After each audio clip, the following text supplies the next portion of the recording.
So let's talk about the market first of all. So the geopolitical situation around uranium, you've got some very passionate people out there. It's a very sensitive subject. The psychology and the psyche behind it is quite an emotive one. So tell me about who you think the main players are, and and how that would impact on Bannerman going forward. Well, in a very broad sense, we are, I believe, on the cusp of a very broad policy realisation that the clean energy imperative is a must. There's growing and irrefutable evidence that regardless of your belief on what the causation is, we need to address climate change and we need to address man's contribution going forward to that. Now, what's happening just in the recent months is a recognition that renewables can't provide the whole answer. We had a few years of very optimistic projections on renewables. I've worked in the renewables sector, so I feel like I've got a good understanding of how it works. And the truth is renewables do have to play a very important role in decarbonising our various economies, but they simply can't provide the exclusive solution. Okay, so just if I might just interrupt there a second. So can you just define, given you've worked in both spaces, can you articulate the difference between renewable energy and nuclear, which is positioning itself as a green energy? Mm-hmm. So I would divide it along the lines of intermittent renewable energy sources and baseload renewable energy sources. So of course with intermittent, it's predominantly the various forms of solar and offshore, onshore wind. Other technologies, tidal, etc., just aren't proven yet, and it's a long way off before we're really going to know if wave tidal, etc., are going to play much of a role at all. And there is an urgency here, which I think is driving nuclear policy. The baseload sources of clean power are really only nuclear and, of course, hydro. And what we're seeing is a broad acceptance that hydro comes with a very substantial, tangible cost. And that cost is both in the form of direct environmental damage that's caused by dams and the rather significant legacy that we've seen, but also social and geopolitical costs. When we look at some of the hydro projects that are planned in Central and East Asia, for example, in many instances, those projects have got implications for multiple countries downstream. And we've got some very unfortunate legacy examples of where poorly planned hydro projects have had devastating environmental and social impacts. And so when I look at the energy perspective in a very broad sense, with this clean energy imperative, there is a huge gap of what is currently being invested in nuclear and what needs to be, if as a society and a civilization we have got any chance of arresting the current climate trajectory. So, given uranium is it will at some point become a depleted resource, do you think nuclear is an intermediary energy source, baseload source for now, whilst people work out how to efficiently harness the renewable side of things? To an extent it is, but the filler is a multi-decade filler. So it's not a solution just for the next 5 or 10 years until storage comes in and saves all of the downsides and issues associated with intermittent renewables and their negative impact on grid stability.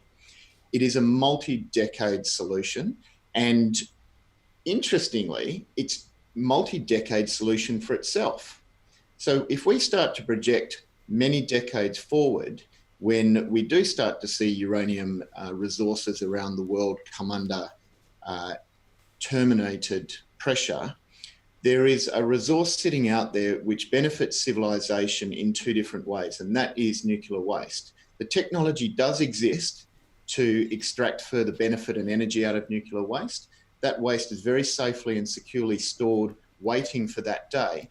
And the piece of the puzzle that's missing is it just simply isn't commercial to extract that energy source from that nuclear waste. So when you look at it that way, I don't think it's preposterous at all to talk about nuclear energy as becoming a renewable form of energy in the same way that bioenergy works on maize fields waste or sugarcane waste to make energy. The nuclear sector has been very good at PRing itself over the last 10, 15 years. It's come from a position where people, based on fear out of the unknown, and obviously a few black swan events, I think they're called in this industry, where people are very nervous about what it could mean to their safety.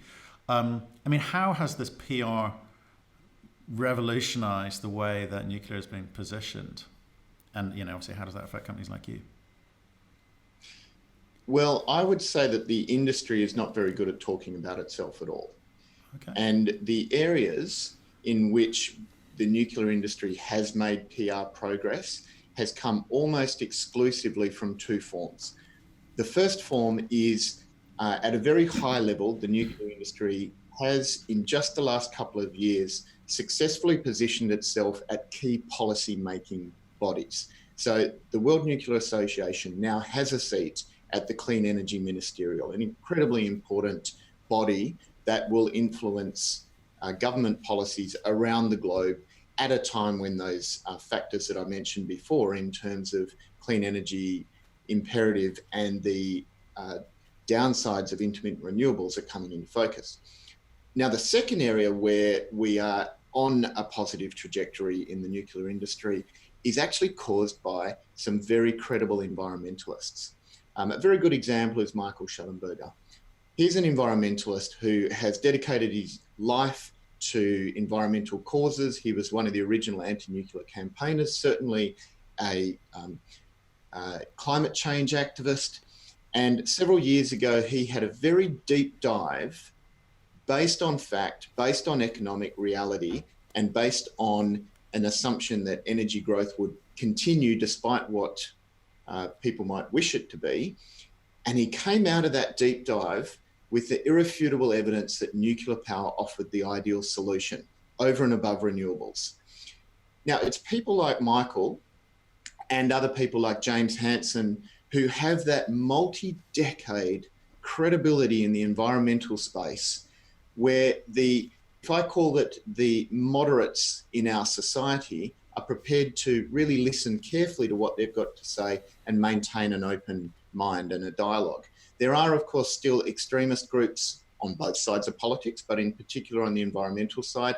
And I don't think we're ever going to win them across to nuclear power simply because they've got too much organisational and financial infrastructure that is tied to an anti-nuclear position. So those people are unwinnable, but for the vast majority of people who want to see a better world and who are becoming open-minded to the only way that we can achieve that, which is nuclear power playing a role, then I think we are starting to make progress in the PR game. And I just hope it continues and increases because as a civilization, we don't have a lot of time to ponder over these matters. Okay, interesting thought there. I mean, do you think this is a PR issue or technology advancements have also helped the cause? It's entirely a PR issue. When you spend as much time as I have amongst the nuclear industry and amongst the engineers and the extremely clever people who operate in their little niches in this industry, when you've done what I have and visited the world's premier long-term high radioactive waste depositories and just seen the extraordinary levels that they've done to reduce risks down to zero, it's nothing but a PR issue because those facts are absolute. Those risks have been reduced down to something that as a society sits well below all other forms of energy. And statistically, nuclear is still the safest form of energy that we have ever used as a civilization. With education comes understanding for all matters. But let's move on to an area where the passions rise. So I've spoken to quite a few uranium companies recently. We've got the US companies, it seems, versus the world. Where there are a few friendly folk in there. I think the US would align themselves to, Australia, Canada, etc. But I think the recent 232, Section 232 proposal from UR Energy and Energy Fuels, use some pretty strong language around their PR, adversarial type commentary, and they position it as a security issue. But I've also spoken to some people across the aisle, as a phrase we use here, who don't necessarily see it that way. I mean, where do you sit in all of this? So I'd offer a slightly different perspective. Good. I think it's an incredibly important issue for the United States. It's not a security issue per se, it is a global relevance issue. It wasn't that long ago that the United States led the world on all things nuclear. And Westinghouse to this day has still built more reactors than any other reactor builder. And to see them take that mantle and a couple of years ago have their flagship industry in bankruptcy speaks volumes to just how far both policymakers and industry in the United States have allowed this flagship industry to deteriorate. And it comes at a time when Russia has really asserted itself with justification as the world's premier equipment supplier. And you have China, who is moving very, very quickly and rapidly and effectively on the heels of Russia, looking to assert itself as number one. And China's got a very strong driver in that. They've got an extremely strong domestic driver because of their clean air imperative and their requirement for baseload energy and the cannibalisation of their coal-based baseload that they need to achieve. But they've got an even bigger driver, and that is the Belt and Road Initiative. And long-term offtake agreements and long-term 80-year partnerships that come with a new nuclear reactor is exactly what China's looking to drive there. So you have two extremely motivated, effective, state-controlled industries that have left the United States relegated behind not only themselves, but also South Korea in this industry. So I think that is far bigger and far more important than the issue of whether or not the United States has got access to fresh uranium to make tritium componentry of their weapons program. And so I think there's a broader approach that the US needs to take to address all of those. And we've seen really in the last few months, the first strong indications that they are in fact prepared to do that with the funding salvation package for Vogtle, some of the innovative funding packages for Gen 4 and SMR reactors, but also the rhetoric. And I find that particularly interesting coming out of Secretary Perry and others. That's really interesting. We've not heard that thinking before. Certainly with the interviews that I've done, and obviously we are new to this. So can we get into that a bit? Because you were saying that Russia, China, they have taken the lead, as it were, from America, from Westinghouse, and and for whatever reason, the United States have kind of dropped the ball there a bit. Do you think that this 232 issue will save the US uranium businesses, or do you think it was a tactical move by the two companies involved? Obviously, the knock-on effects have been huge, and we'll get onto that in a second with regards to utilities. Do you think that America can recover its situation? Do you think it needs to recover its situation, or should it focus on other ways of dealing with this? Whether they need to recover really depends on whether America's entering a longer-term phase of looking in, or if it will return to looking outside its own borders after we've had administration change, which might well be another several years away. The reason why it's so important from a geopolitical perspective is energy security, as your audience would know, is really one of the absolute hot topics when it comes to geopolitical tension at the moment. We tend to hear about trade, but we've seen in the relatively recent past how Russia has asserted itself on energy security with some of its neighbours. We've seen a huge push by the US to become energy independent, and they're getting very close with their hydrocarbon industry in particular. But we don't have to go back that far in Asia, for example, to see the extraordinary lengths that Japan and others went to for energy security.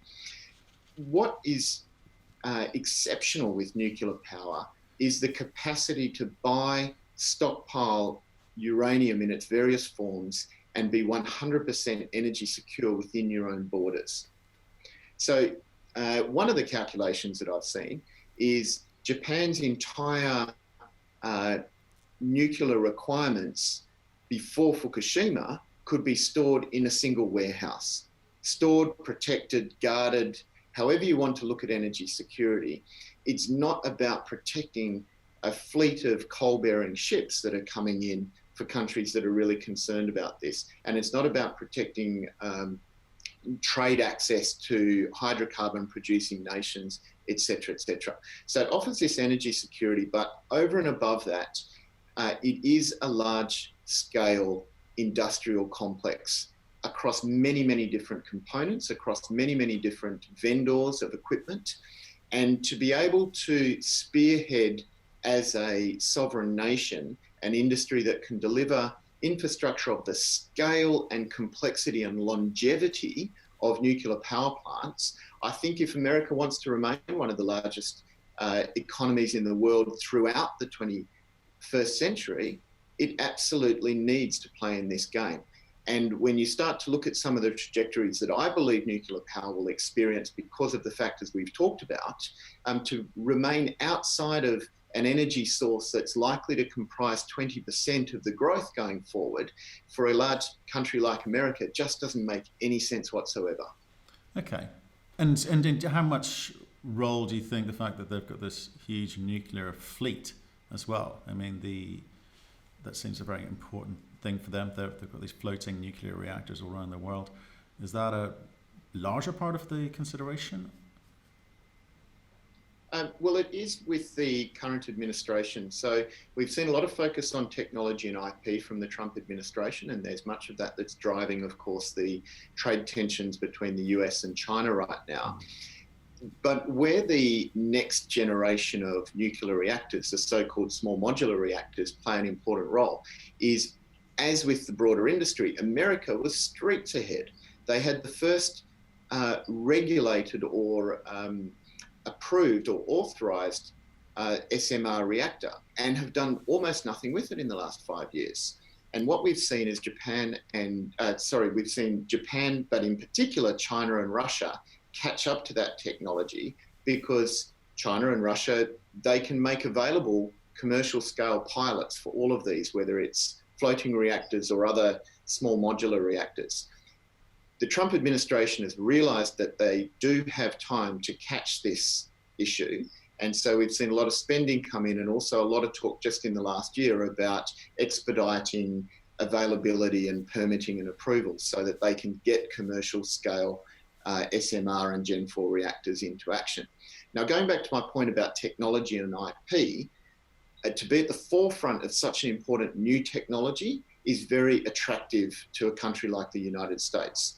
For various reasons, but partly and largely because they need to maintain their competitiveness of their manufacturing industry, and technology is the only way they're going to be able to do that in the coming decades compared to a workforce like China. Okay. I think there's a lot more to be discussed around the US component, but I don't want this to be a US-centric interview. But just to finish off the geopolitics component, obviously China, Russia, Kazakhs, all in terms of proximity to where you're based, Africa, they all have their foot through the door in a lot of those countries already with other commodities, obviously. Are you seeing or have you been approached by those types of players and with regards to securing future production, or is that a conversation that has not been had? And if it, in fact, is it a conversation that you'd be allowed to have? Well, it's a conversation that I won't have at the moment.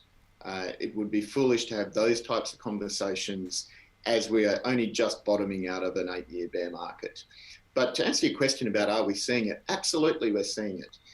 If you look at China, for example, we saw CGN acquire Extract Resources and Kalahari Minerals for $2.4 billion US, and then proceed to spend somewhere between 2 and 3 billion building the Husab uranium mine and continue to operate that mine in circumstances where clearly it's uneconomic at the current prices.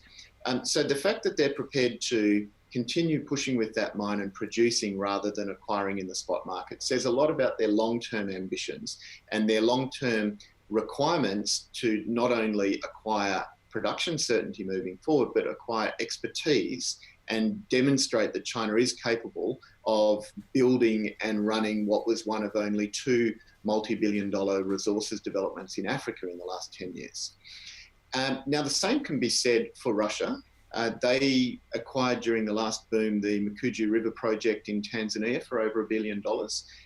And they have very close relationships with the large-scale production that we see in Kazakhstan. And Uranium One, which is a state-owned entity owned by the Russians, operates more joint ventures in Kazakhstan than any other company other than Kazatomprom, of course.